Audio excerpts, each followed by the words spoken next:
Nós vamos abrir nossas Bíblias no Evangelho de Mateus, capítulo 4.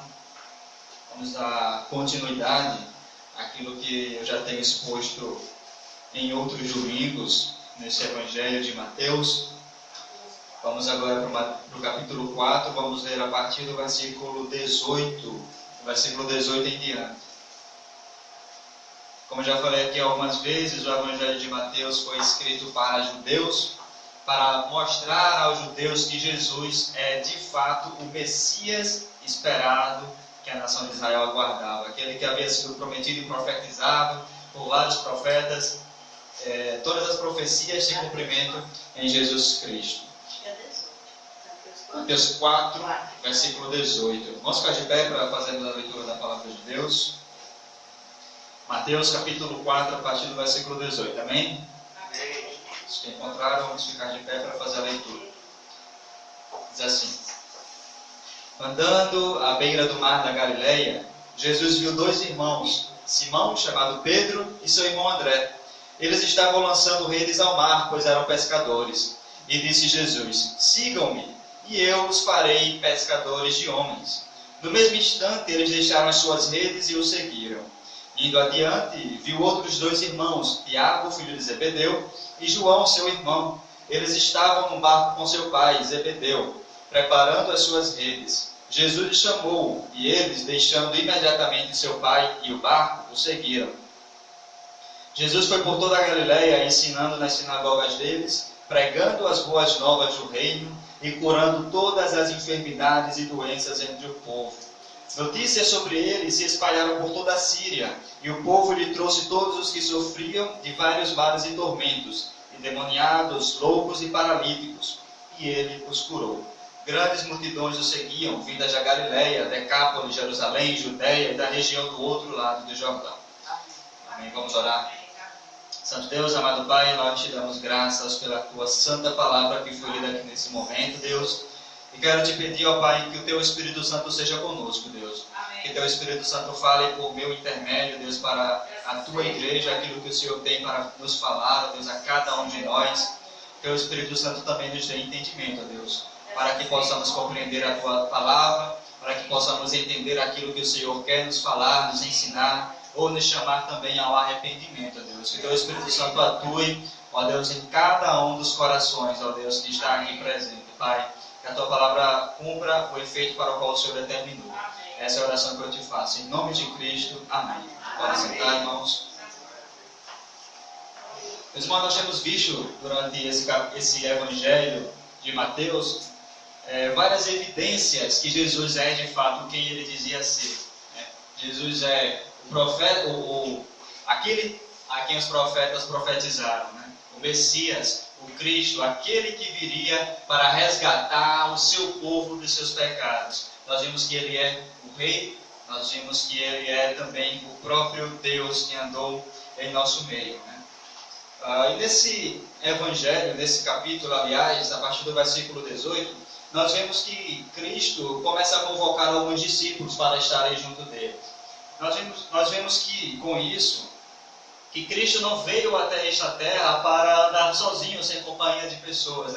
Ele não veio simplesmente morrer, ser crucificado e pronto, seu trabalho já estava finalizado. Na verdade, ele convocou seus discípulos, alguns discípulos, para estarem junto dele, para aprenderem com ele, perto dele, próximo dele, para que os seus discípulos pudessem dar continuidade à mensagem que ele começou a pregar em seu ministério. Nós vimos no versículo 17 que a mensagem do Evangelho de Cristo era, em tese, a mesma mensagem que João Batista pregava. Arrependa-se, pois o reino dos céus está próximo. E foi essa mesma mensagem que os profetas que vieram antes dele também pregaram. Quando nós olhamos para o Antigo Testamento, quando nós olhamos para o livro dos profetas, nós vamos ver o tempo todo os profetas convocando o povo ao arrependimento. Deus levantava um profeta e a missão que Deus dava para esse profeta era convocar o povo ao arrependimento. E nos dias de hoje também não tem mudado. A mensagem do Evangelho ela não sofreu nenhum tipo de modificação. A mensagem do Evangelho ela não sofreu nenhum tipo de alteração. Embora muitos queiram deturpar a mensagem do Evangelho, quando nós olhamos para as Sagradas Escrituras, o que nós vemos é que a mensagem do Evangelho é sempre o convite ao arrependimento e a crer em Jesus Cristo. E Cristo convocou esses discípulos justamente para que esses discípulos dessem continuidade a essa mensagem do Evangelho, para que os discípulos pudessem propagar essa mensagem que estava sendo pregada e ensinada por Cristo.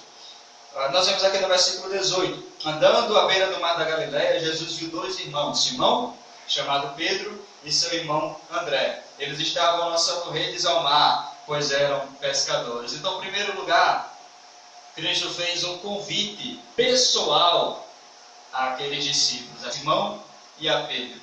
Assim também, Cristo faz um convite pessoal a cada um de nós. Nós ouvimos a pregação do Evangelho. Nós ouvimos o convite ao arrependimento. Nós ouvimos o convite para nos tornarmos discípulos de Cristo. Mas não foi porque alguém convidou você que você se tornou um discípulo de Cristo.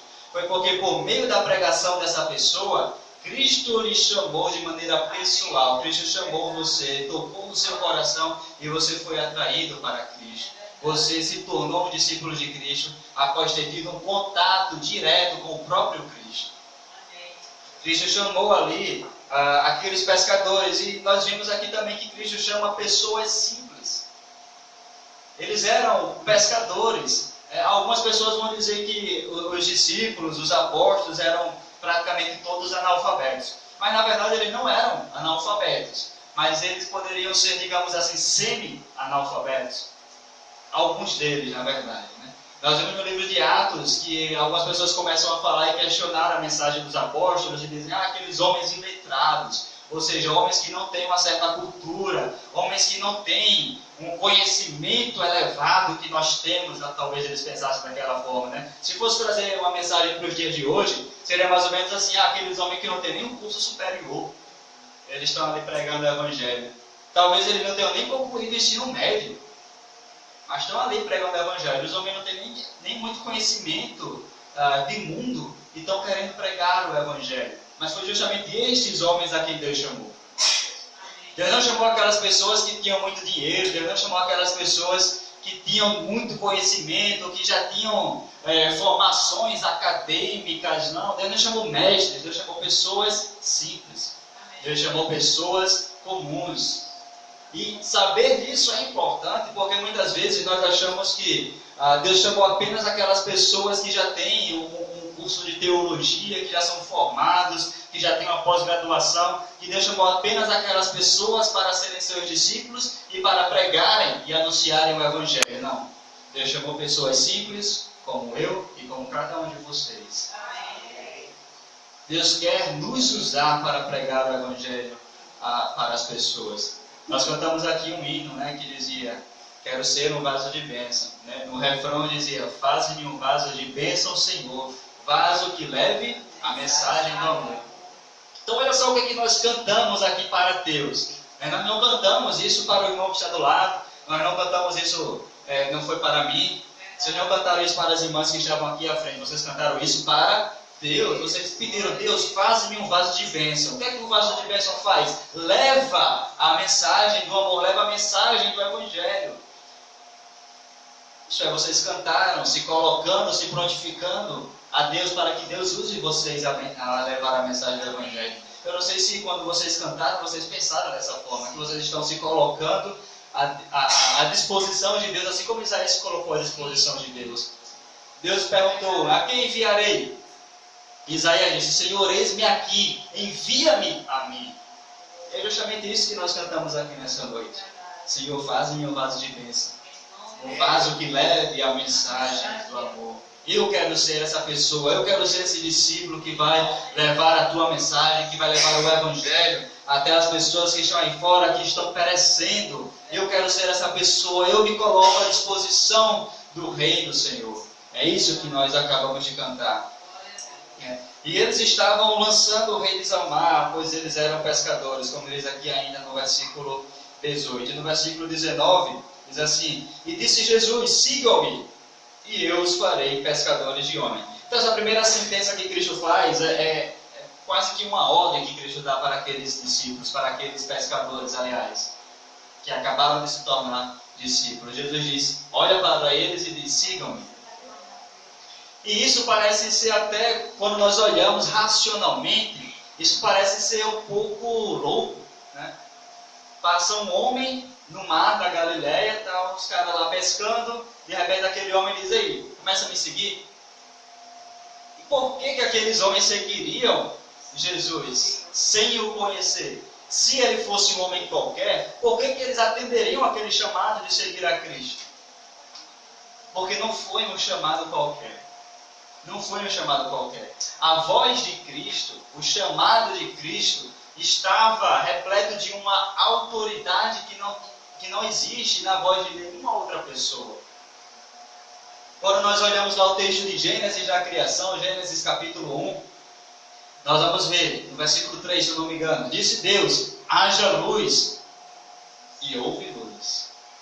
Então veja, o que é que fez a luz nascer, a luz surgir? Foi simplesmente a ordem de Deus. A palavra que saiu da boca de Deus trouxe a luz. A palavra que saiu da boca de Deus um pouco mais na frente trouxe vida. E quando nós vamos lá para o Evangelho de João, no capítulo 1, versículo 1, nós vamos ver que João, escrevendo o Evangelho, ele vai dizer que Cristo é o próprio Deus. No princípio era o Verbo. Ou em outra versão, vai dizer: no princípio era a palavra. E a palavra estava com Deus. E a palavra era Deus. Então veja, Cristo é a palavra. É Cristo quem trouxe vida. É Cristo quem trouxe tudo à existência. A partir do nada, Cristo trouxe tudo à existência pelo poder da sua palavra. Quando nós olhamos ainda no Evangelho de João, nós vemos um episódio também interessante da morte de Lázaro. Se eu não me engano, no capítulo 11. Capítulo 11, né? A morte de Lázaro. E quando Cristo chega ali até aquele local, ele diz assim: ó, mande tirar aquela pedra. Tirou a pedra. Algumas pessoas começaram a questionar: mas, mestre, ele já está morto há 3 dias. Já está até fedendo, já está com mau cheiro. Se tirar aquela pedra, todo mundo vai sentir aqui o fedor, ninguém vai aguentar. Então o fedor: não, mas tira a pedra. As pessoas tiraram a pedra. E o que foi que Cristo fez? Cristo disse para Lázaro, disse para o morto: Lázaro, sai para fora. A palavra que saiu da boca de Cristo trouxe vida ao morto. E Lázaro atendeu ao chamado de imediato. Lázaro não teve essa escolha de não voltar a viver, porque a palavra que saiu da boca de Cristo tem poder para trazer vida. A palavra de Cristo tem poder para criar vida aos nossos corações. Quando Cristo nos chamou, o que é que Paulo diz lá em Efésios, capítulo 1, capítulo 2? A gente diz assim, Paulo, né? Mas eu aprendi hoje, ouvindo a pregação do pastor Jeremias, que a gente não pode dizer assim: ah, foi Paulo que disse. Não, foi o Espírito Santo por meio de Paulo, né? A gente diz assim: ah, foi só Paulo que falou. A gente começa a questionar: ah, não, mas eu não concordo com Paulo, né? Mas não, foi o Espírito Santo por meio de Paulo que falou, né? Que nós estávamos mortos em nossos delitos e pecados. Ou seja, nós estávamos na mesma condição que Lázaro estava. Estava morto em seus pecados. E o morto é totalmente incapaz de ir até Cristo. O morto não tem essa capacidade de se levantar e caminhar até Cristo, se não for por meio da palavra que saiu da boca de Cristo para criar vida ao morto. Todos nós estávamos mortos em nossos delitos e pecados. Mas quando nós ouvimos a pregação do Evangelho, que Cristo nos chamou pela pregação, a palavra criou vida aos nossos corações. Em nossos corações. É por isso que nós fomos atraídos até o Senhor. Em Ezequiel, livro do profeta Ezequiel, capítulo 36, no versículo 26, diz o seguinte: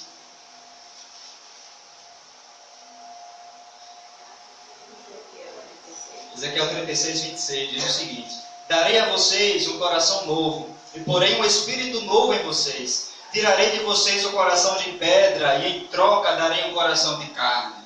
Porei o meu espírito em vocês e os levarei a agir segundo os meus decretos e a obedecer fielmente as minhas leis. Então veja que o profeta Ezequiel está falando aqui que a obra da regeneração, ou seja, o novo nascimento, é uma obra de Deus. Ele fala que é Deus quem vai nos dar um novo coração. Nós tínhamos um coração de pedra antes, mas Deus diz: eu vou tirar o coração de pedra de vocês e vou colocar no lugar um coração de carne. Eu vou dar um novo espírito a vocês. Eu porei o meu espírito em vocês e eu os capacitarei a obedecer a minha palavra, os meus mandamentos. Então, os pescadores que estavam lá no mar da Galileia, eles seguiram a Cristo, eles puderam obedecer aquele chamado de Cristo, porque o seu chamado trouxe vida ao seu coração. E o seu chamado capacitou a obedecer a palavra de Deus. Assim como aconteceu conosco quando nós ouvimos a mensagem do Evangelho e fomos convertidos pelo Senhor. O Senhor é quem nos capacitou a obedecer o seu chamado de o seguir. O chamado de Cristo é para que nós o sigamos. Em outra versão, nesse texto de Mateus, no capítulo 4, vai ter: vinde após mim. E dizer isso, vinde após mim, significa andar nos mesmos passos. Cristo está na frente e nós estamos seguindo, andando nos mesmos passos de Cristo. E com isso, siga-me significa aprender com Cristo, imitar a Cristo. Nós somos chamados para sermos imitadores de Cristo.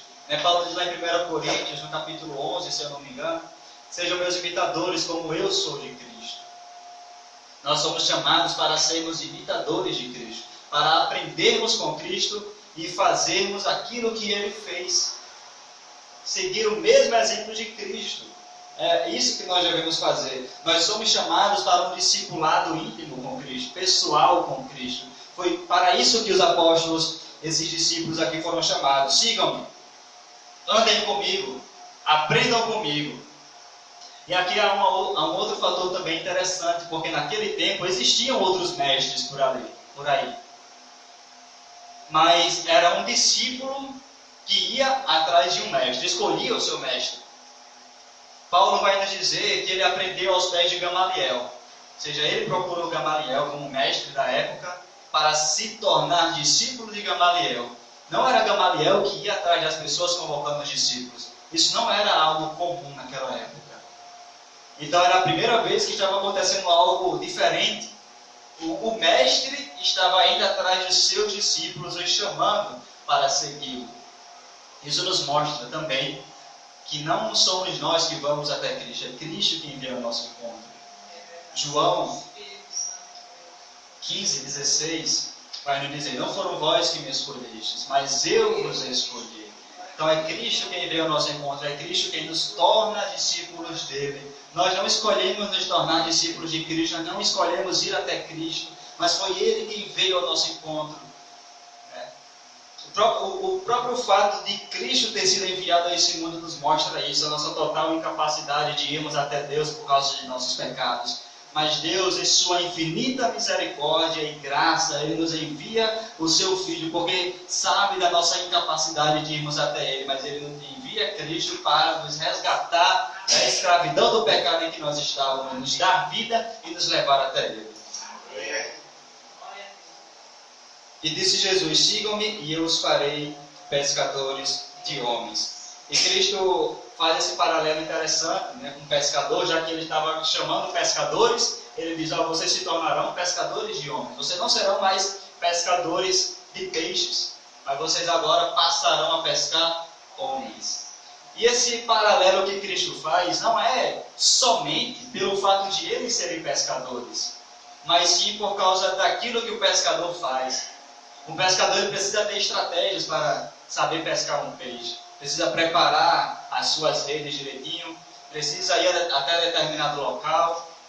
O pescador ele sabe qual o local que ele precisa ir, onde tem mais peixe. Ele vai jogar a rede, espera um tempinho e puxa. Ele faz tudo aquilo com cuidado para não espantar os peixes. Usa a isca correta. Usa a isca certa. Ele sabe o que fazer. E o pescador também tem que ser paciente. Porque muitas vezes o pescador vai e lança a rede, quando puxa a rede, não tem nada. Mas ele vai e lança novamente, puxa de novo e não tem nada. E o que é que o pescador faz? Desiste, vai para casa e deixa de trabalhar? Não, ele não faz isso. Ele persiste naquilo. Pode ser que tenham dias e dias que ele não pesque nada, mas ele continua persistindo, perseverando. Aquela é a profissão dele, ele precisa perseverar. Até que chega um dia que ele faz uma pesca de inúmeros peixes.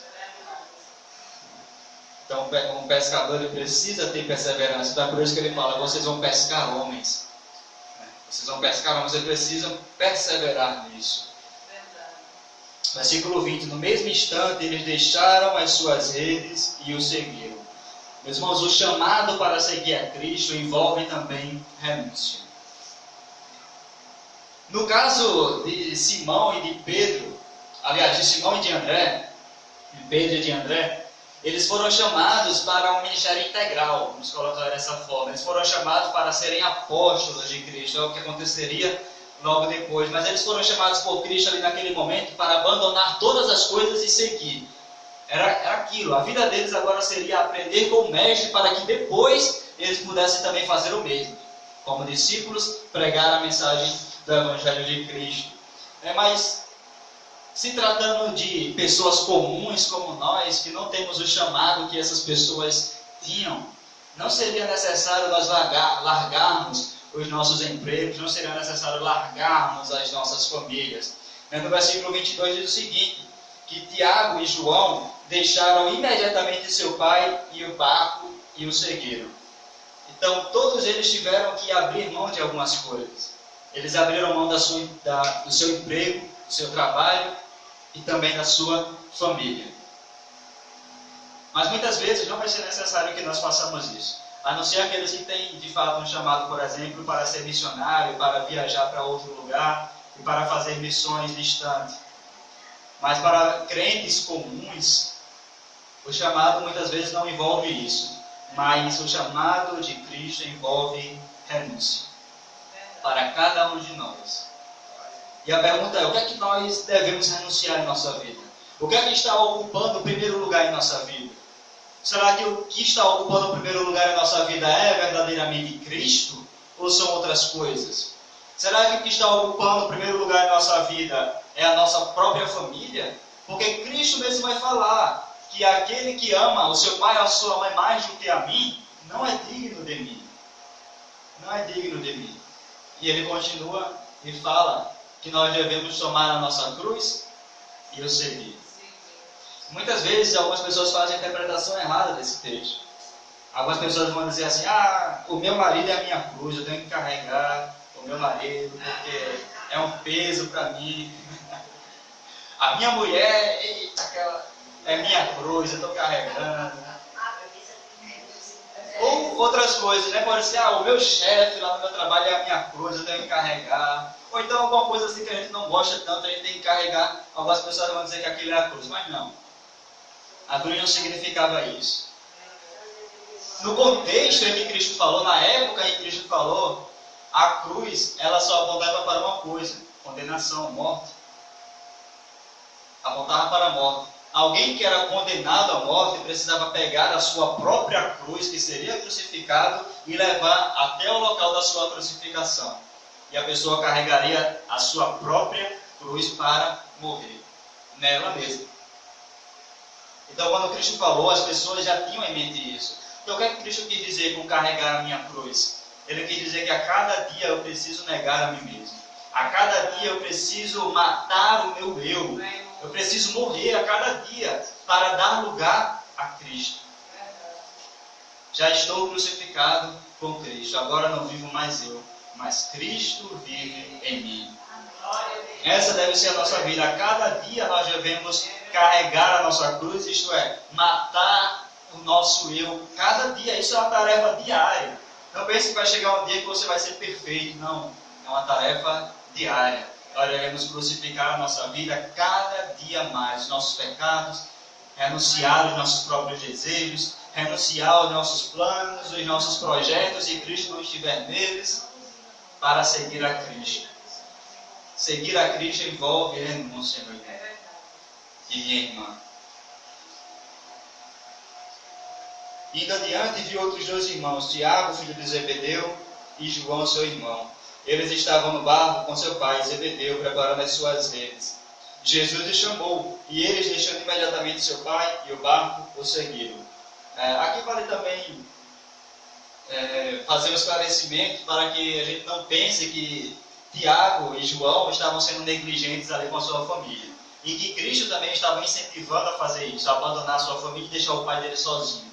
Quando nós vemos, por exemplo, Marcos, o Evangelho de Marcos, capítulo 1, ele vai relatar também esse mesmo acontecimento, mas Marcos vai acrescentar que eles deixaram o seu pai com os seus empregados. O pai dele tinha alguns empregados. Nós costumamos pensar que os apóstolos eram simplesmente pessoas que estavam ali, que eram até pobres. Talvez eles não tivessem tanta condição assim, mas o negócio da pescaria naquele local era um negócio próspero. Tinham empresas, vamos dizer assim, pequenos negócios de pescaria naquele local. Então, o pai de Tiago e João, por exemplo, ele já tinha empregados que poderiam o auxiliar. Então, eles não foram negligentes com o seu pai e o abandonou ali sozinho para que ele se virasse na profissão. Não, na verdade, eles deixaram seu pai com seus empregados e foram e seguiram a Cristo. Eles, de qualquer forma, eles renunciaram ali aos seus próprios desejos, os seus próprios planos, os seus próprios projetos. Eles, com essa atitude que eles tiveram, eles estavam declarando: eu amo mais a Cristo do que a minha família. Isso não significa abandonar a família e deixá-los de lado, mas significa que nós iremos seguir, em primeiro lugar, a Cristo. Obedecer, em primeiro lugar, aos mandamentos de Cristo. E aqui nós vemos que eles estavam sendo treinados para se tornarem pescadores de homens, para se tornarem os continuadores da mensagem do Evangelho. Mas qual mensagem que eles deveriam pregar? E aqui no versículo 23 nós temos essa resposta.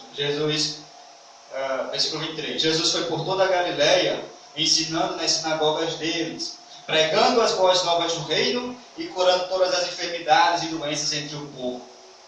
Meus irmãos, de uma certa forma, a mensagem de Cristo, a mensagem pregada por Cristo e a mensagem pregada por João diferem em alguns aspectos, são diferentes em alguns aspectos. Porque João ele veio para preparar o caminho para a chegada do reino. Então a mensagem de João Batista era a mensagem de juízo. Era a mensagem que dizia: se arrependam, porque o rei está vindo. Era a mensagem que era de juízo, convocando o povo ao arrependimento, mas por causa do juízo. Mas quando nós vemos aqui no versículo 23, nós vemos o seguinte: que Jesus estava pregando as boas novas do reino. O evangelho do reino. O evangelho significa boas novas, boas notícias. Então Cristo foi pregando o evangelho dizendo: olhe, há salvação para os seus pecados. Cristo estava proclamando também a mensagem do reino, que foi proclamada por João Batista, mas dizendo que haveria ali uma solução para que eles também pudessem ser participantes desse reino, que apesar dos seus pecados, que apesar da multidão dos pecados daquelas pessoas, eles poderiam ser participantes daquilo também, do reino, se eles se arrependessem e crescem na mensagem do Evangelho. Essa é a mensagem do Evangelho, essa era a mensagem que os apóstolos deveriam pregar. Quando nós olhamos, por exemplo, o livro de Atos, onde vai mostrar algumas das pregações dos apóstolos, nós vamos ver que todas as mensagens e pregações deles estavam baseadas nessa mensagem de Cristo, de arrependimento e fé. É somente dessa forma que nós poderemos encontrar a salvação, nos arrependendo de nossos pecados e colocando toda a nossa confiança em Cristo. É tirar a confiança do nosso eu e colocar a confiança em Cristo. É reconhecer que eu não posso me salvar a mim mesmo, que eu posso fazer qualquer coisa, mas não há nada que eu faça que possa comprar a salvação. Porque nenhuma obra que eu possa fazer é boa o suficiente para me justificar. Apenas a obra que Cristo fez na cruz do Calvário. Cristo é suficiente. A mensagem de Cristo é suficiente. Jesus foi por toda a Galileia ensinando nas sinagogas, pregando as boas novas do reino e curando todas as enfermidades e doenças entre o povo.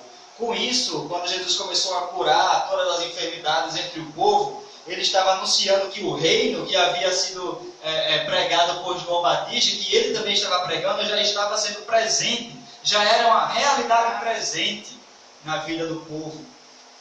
E Jesus, ao curar aquelas pessoas, ele estava apenas oferecendo um prenúncio daquilo que viria no futuro, quando o seu reino fosse instaurado em sua totalidade, quando ele trouxesse o seu reino em sua plenitude. É porque dentro da teologia, nós falamos que a mensagem do reino é uma tensão entre o já e o ainda não. Ou seja, já é uma realidade presente, mas ainda não está em sua plenitude. E o reino só será trazido de forma plena e completa quando Cristo vier em glória. Mas Cristo, quando estava andando por este mundo, ele ofereceu um prenúncio daquilo que viria. Porque era o próprio Deus que estava andando em nosso meio. O Deus encarnado, o Deus em forma de homem estava andando no meio das pessoas. Então, algo de extraordinário deveria acontecer.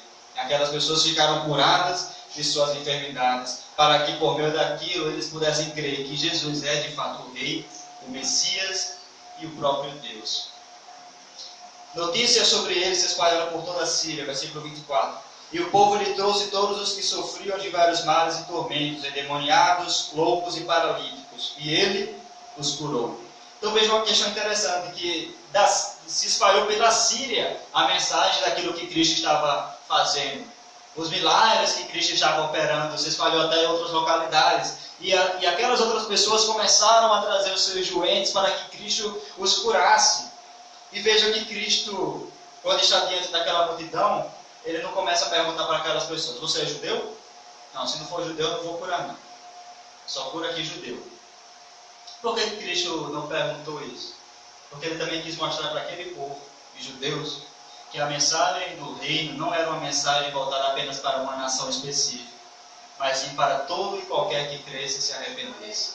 Para pessoas de todos os povos, de todas as tribos, de todas as nações, não importando a raça, a cor, a idade, o sexo da pessoa. A mensagem do Evangelho é a mensagem para todos os povos. Porque os judeus é um povo exclusivista. A mensagem do Evangelho para eles era apenas para os judeus. Eles acreditavam. Eles não queriam que outras pessoas compartilhassem da salvação. E nós achamos isso absurdo, né? Muitas vezes nós, como é que eles podem querer uma mensagem só para eles? Mas muitas vezes nós fazemos da mesma forma que os judeus fizeram. Nós muitas vezes vemos uma pessoa em uma situação de risco, colocar aqui, por exemplo, um travesti que está ali na Roberto Freire. Nós achamos, aquela pessoa ali não merece salvação não. E você merece? Eu mereço? Nós merecemos a salvação? Será que o pecado dessa pessoa é tão grande que Deus não possa perdoar? Será que o pecado é tão grande que a mensagem do Evangelho não possa o transformar? Mas muitas vezes nós, em nosso coração, lá no nosso íntimo, nós fazemos da mesma forma que os judeus fizeram. Queremos que a mensagem do Evangelho seja pregada apenas para um grupo seleto de pessoas. Aquela pessoa ali, eu acho que ela já é uma pessoa boazinha, acho que dá para pregar para ela, ela vai se arrepender. Porque ela já foi na igreja algumas vezes, até trouxe oferta. Então acho que aquela pessoa é uma pessoa que vai aceitar a mensagem do Evangelho. Obrigado. Nós costumamos fazer isso algumas vezes, né? Querer que a mensagem do Evangelho ela seja restrita apenas para um grupo de pessoas. Mas, meus irmãos, a mensagem do Evangelho ela veio para todos. E se nós acharmos que aquela pessoa é pecadora demais para receber o Evangelho, que nós possamos lembrar das palavras de Paulo escrevendo aos Romanos, que onde o pecado abundou, superabundou a graça de Deus. Então, quanto maior o pecado, maior será a transformação que Deus irá fazer na vida daquela pessoa. E é por isso que nós não devemos temer de pregar o Evangelho para aquelas pessoas, porque a mensagem do Evangelho é o poder de Deus para a salvação de todo aquele que crê. A mensagem do Evangelho que é poderosa, meus irmãos, não é pela sua eloquência que você irá salvar as pessoas, não é por aquilo que você vai falar que vai salvar as pessoas, mas é por você comunicar o Evangelho. É o Evangelho que tem poder de penetrar o nosso coração, no mais íntimo do nosso ser e causar uma transformação, meus irmãos. Somente o Evangelho tem esse poder de transformar vidas. Versículo 25. Grandes multidões o seguiam, vindas da Galiléia, Decápolis, Jerusalém, Judeia e da região do outro lado do Jordão.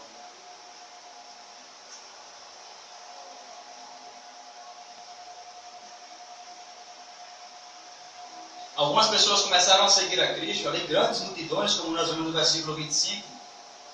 Grandes multidões começaram a seguir a Cristo.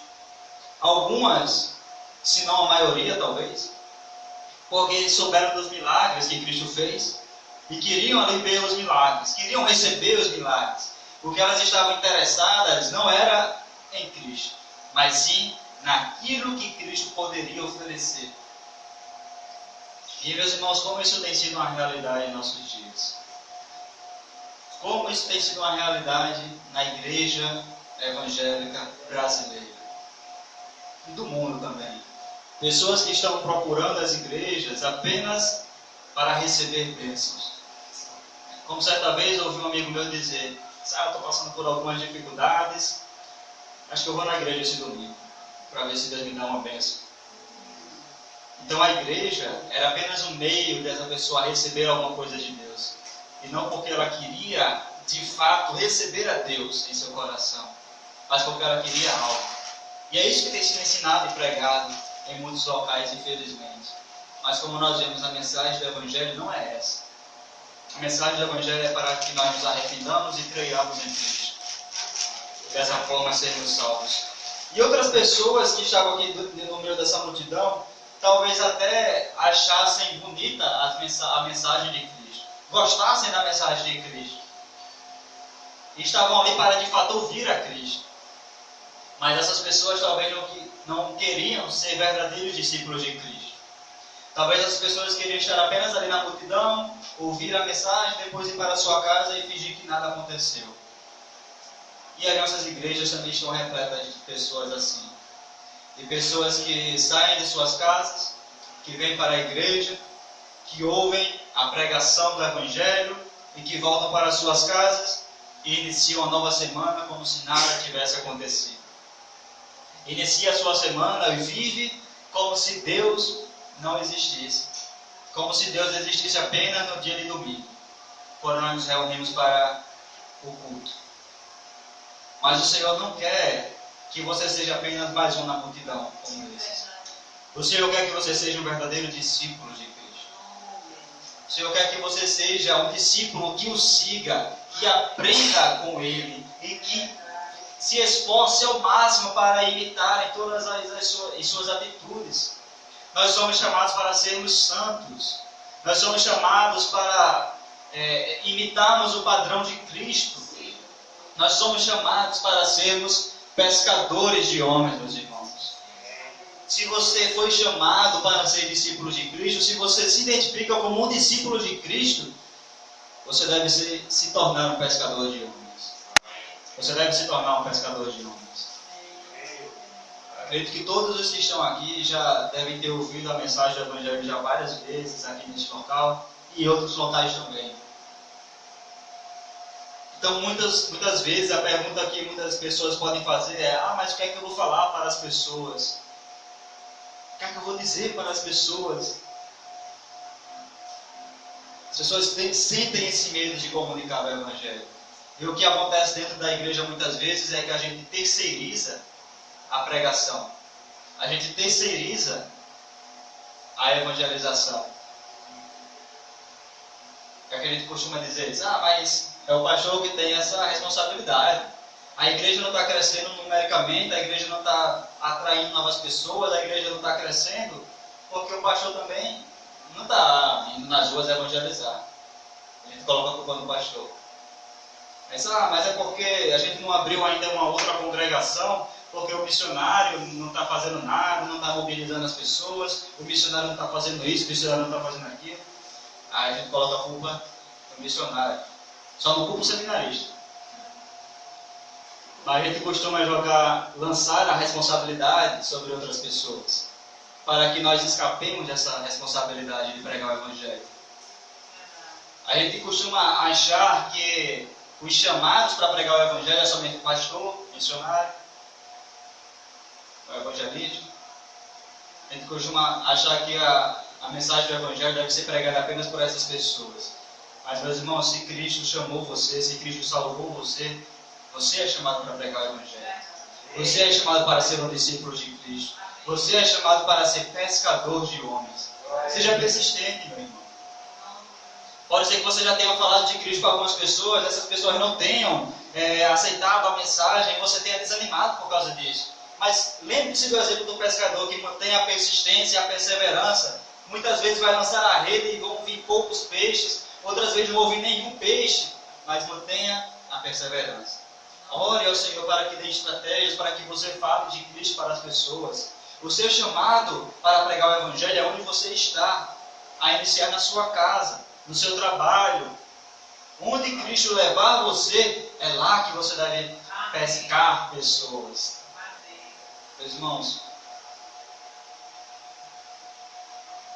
queria fazer uma pergunta aqui nesta noite para vocês.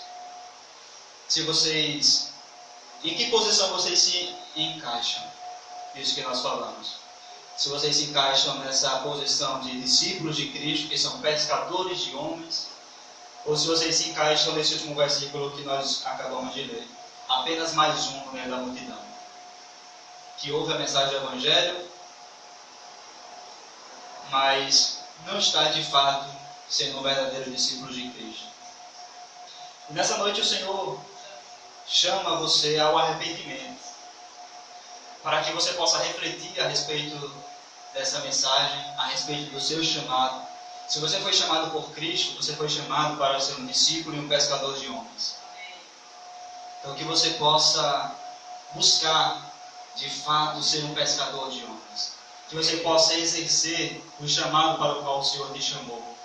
Pregar o Evangelho a toda criatura. Esse é o seu chamado. Esse é o nosso chamado. Esse é o chamado de todo aquele que se arrependeu dos seus pecados e que aceitou a Cristo como Senhor em seu coração. Se você foi alcançado pela graça de Cristo, leve essa graça até outras pessoas. Se Cristo perdoou a você, mostre a outras pessoas que Cristo também pode perdoá-las. Esse é o nosso chamado. Amém? Vamos orar. Santo Deus, amado Pai, nós te damos graças pela tua santa palavra que foi lida, foi ministrada aqui nessa noite, Pai. Eu quero te pedir, ó Deus, que o Senhor possa transformar o nosso coração. Como nós lemos em tua palavra, Ezequiel capítulo 36, ó Deus, eu te peço que o Senhor possa, Deus, transformar os nossos corações de uma tal maneira, Deus, a substituir os nossos corações de pedras, ó Deus, que já estão endurecidos pelo pecado, mas que o Senhor retire de nós esse coração, Deus, e nos dê um coração de carne. Que o Senhor coloque em nós, ó Deus, o teu Santo Espírito, nos encha, ó Deus, do teu Espírito, e nos capacite, ó Deus, a te obedecer. Que nós possamos guardar essa palavra em nosso coração, ó Deus, mas não simplesmente escondê-la e deixá-la esquecida lá dentro de nosso coração, mas que essa palavra crie raízes, ó Deus, em nosso coração, de modo que sejamos transformados e essa palavra seja evidenciada em nossa vida através das nossas atitudes, ó Deus. Que a nossa vida seja uma vida para pregar o Evangelho a todas as pessoas, aqueles que estão ao nosso redor, ó Deus, aqueles que estão próximos de nós, Pai. Que nós possamos ser verdadeiros pescadores de homens, ó Pai, porque foi para isso que o Senhor nos chamou, para anunciar a mensagem do Evangelho que nos alcançou e que pode alcançar também as pessoas que estão sendo perdidas aí fora. Ó Deus, que o Senhor nos use, Pai. Que o Senhor nos incomode, ó Deus, para que possamos dia após dia querer nos parecer cada vez mais contigo, querer anunciar a mensagem do Evangelho, Pai. Que possamos sair daqui, ó Deus, refletindo nessa mensagem e que durante essa semana nós possamos colocá-la em prática, ó Deus, e anunciar o teu Evangelho àqueles que estão próximos de nós. Que o Senhor nos ajude, Pai. Essa é a oração que eu te faço, em nome de Cristo. Amém.